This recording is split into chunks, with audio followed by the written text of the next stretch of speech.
Bem-vindo, bem-vinda a mais uma edição do programa Diálogos com o MPPE. Nós vamos entrevistar, desta vez, o promotor de justiça com quase 30 anos de experiência no Tribunal do Júri, doutor André Rabelo. Doutor André Rabelo, muito obrigado por ter aceitado participar do Diálogos. Seja muito bem-vindo.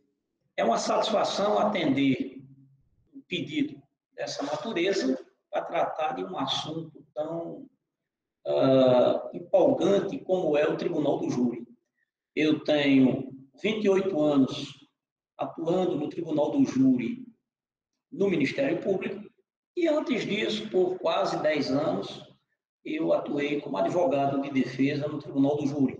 Na realidade, desde que entrei no Ministério Público, há 28 anos atrás, eu logo de início, na primeira comarca que trabalhei, eu já fui designado pela Procuradoria, à época, para atuar como promotor do júri em 17 sessões na comarca do Exu.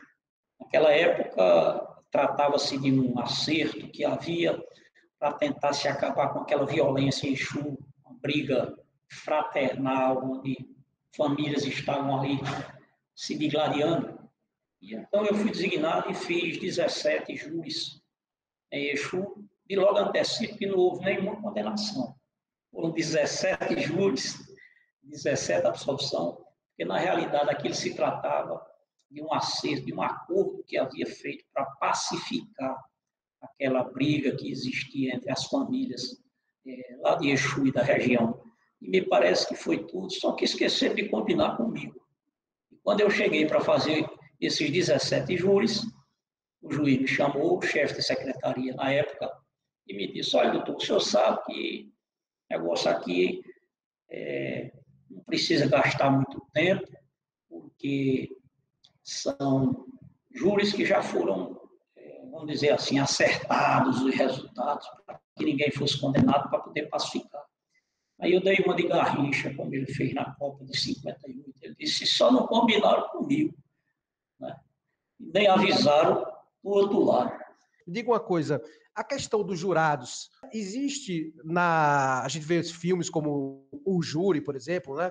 As escolhas, existe um critério na escolha, na aprovação ou reprovação por parte do Ministério Público e da defesa na hora da escolha? O senhor vê algum aspecto, o senhor analisa bem o perfil daqueles jurados inicialmente, que começa com um número, até reduzir para 7, se eu não me engano, salvo engano, 7 jurados que vão compor o conselho de sentença ali, que vão sentenciar como culpado ou inocente. Mas o jurado, é preciso ter muito cuidado na hora da seleção dos jurados, porque, principalmente em cidades menores, em cidades de interior, eu sou do interior, sou do sertão, onde a gente sabe que existe uma divisão política, em que um é de um lado e o outro é do outro, e aí depende de quem morreu, depende de quem matou. Se for vinculado a quem está no poder, o posicionamento é um, o prefeito vai pressionar, o vereador vai pressionar, enfim, essas coisas acontecem, mas isso é que é bom no júri. É isso que faz o júri ser diferente da justiça comum, onde um juiz de direito, estudioso, vai analisar friamente e aplicar a letra fria da lei. No Tribunal do Júri, não. A emoção se sobrepõe, os interesses, muitas vezes, de natureza política, de natureza religiosa, de natureza econômica. E tudo isso a gente tem que ter um cuidado danado quando vai acusar alguém. Doutor, eu achei uma frase interessante aqui do senhor, que o senhor sempre coloca nas suas palestras, nos seus cursos, que é o seguinte: o advogado é a voz comum, é a encarnação do diabo. Promotor de justiça é a encarnação da besta fera, até que não matem alguém do nosso convívio, da nossa família, um filho nosso, uma mãe ou um pai. Aí o promotor passa a ser um anjo Gabriel. Com base nessa frase, doutor, eu queria que o senhor me comentasse como é que fica o relacionamento entre acusação, defesa e com o próprio juiz ali, a própria excelência. Eu sempre, ao longo desses 36 anos, 37 anos de atuação, quer seja como advogado de defesa, durante quase 10 anos, quer seja como promotor há 28 anos, nem todo esse período, eu nunca tive um desentendimento de caráter pessoal, nem com promotores quando eu era advogado, nem com advogados, agora que sou promotor há 28 anos. Eu acho que a gente tem que entender que cada um tem um papel a desenvolver, né, dentro de um julgamento. Alguém tem que acusar, alguém tem que defender, alguém tem que presidir o trabalho para colocar, para sentenciar, para dizer qual é, quanto da pena. Outros, como jurados, têm o poder de julgar. E a gente tem que entender o papel de cada um e respeitar o posicionamento de cada um. Agora, a gente já teve discussões enormes, mas todas elas de caráter técnico, né? Essa expressão que eu uso, eu acho, eu cheguei a essa conclusão depois de analisar friamente. Veja, quando alguém é acusado de um crime, no dia do julgamento, geralmente a família de quem matou está lá. A família de quem morreu raramente vai. Então, para aqueles que estão presentes, familiares de quem matou, eu, promotor de justiça, sou visto com olhos terríveis. Ficam vendo ali e ouvindo durante 1h30 ou 2h30 fazer uma acusação ferrenha contra um familiar, um irmão, um pai, um filho. E aí é como eu digo, eles me veem sempre com os olhos como se fosse a encarnação da besta fera. Ocorre que a visão de quem está do outro lado, por exemplo, a família de quem morreu, que me vê acusando aquele sujeito que tirou a vida do pai, do filho, da mulher, do irmão, de um parente muito querido, aqueles me veem com os olhos, chegam a nos procurar e dizer, olha, o Senhor é a salvação da nossa família, o Senhor é a encarnação do bem. Por isso que eu digo até às vezes em tom de brincadeira, essa história que promotor de justiça é a encarnação da besta fera, é o momento em que matam alguém da família.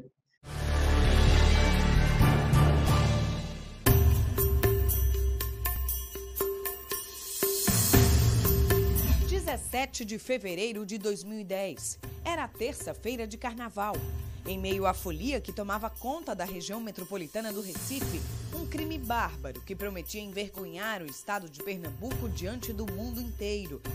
A morte de uma turista alemã num dos estados que já tinha sido considerado o mais violento do Brasil. Na delegacia, a primeira versão. Num carro alugado, a família saía do TIP quando teria sido abordada por 2 homens numa moto. A jovem Jennifer Clocker, de 22 anos, teria se assustado com o assalto e começado a gritar.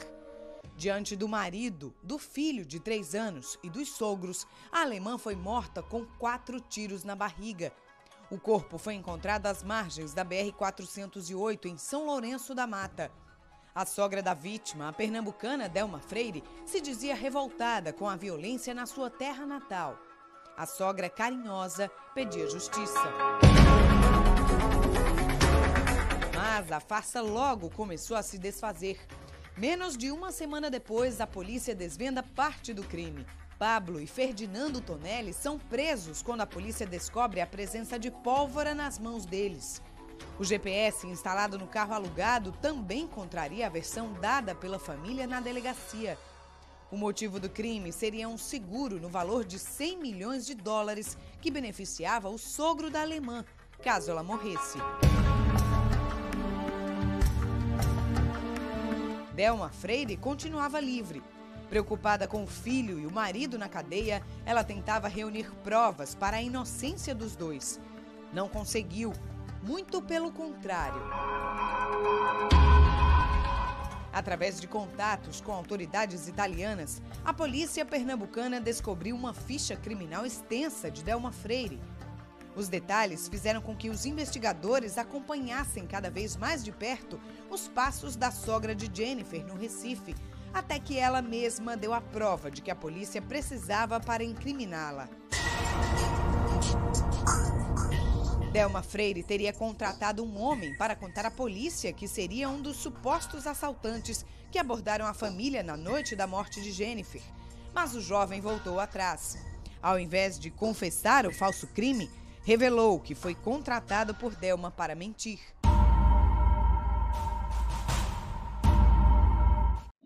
uma pessoa que tem um comportamento ao longo da sua vida. Eu estudei a personalidade dela, analisei a vida dela de quando ela começou a traficar pessoas aqui em Recife. Ela levava mulheres e homens homossexuais, masculinos e mulheres, para se prostituírem na Itália. Ela havia ido para a Itália e lá ela montou uma rede de prostituição. Então, desde cedo, ela começou já no submundo do crime. Ela é maquiavélica, ela tem assim, e ela é altamente manipuladora.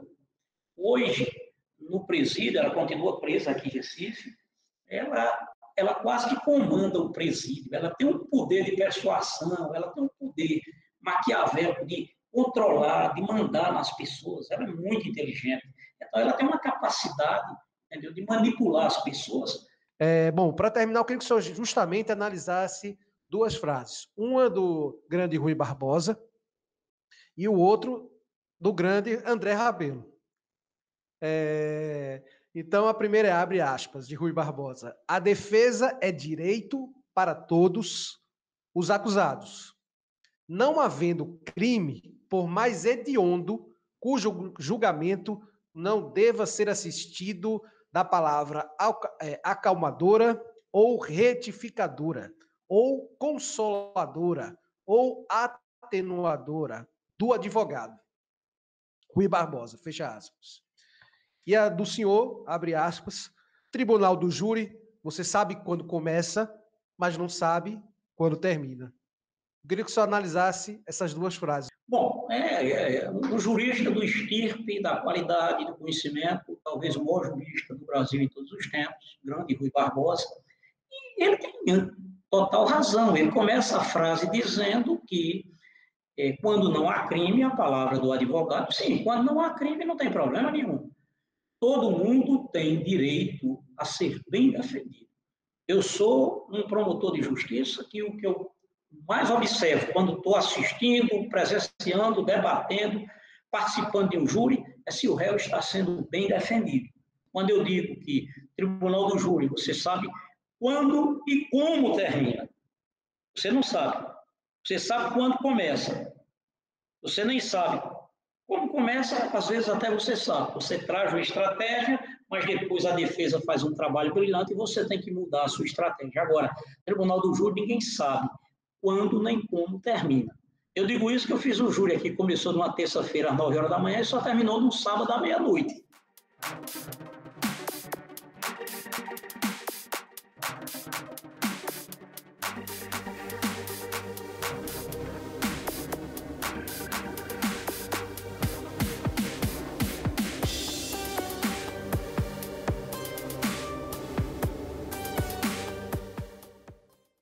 Ministério Público de Pernambuco.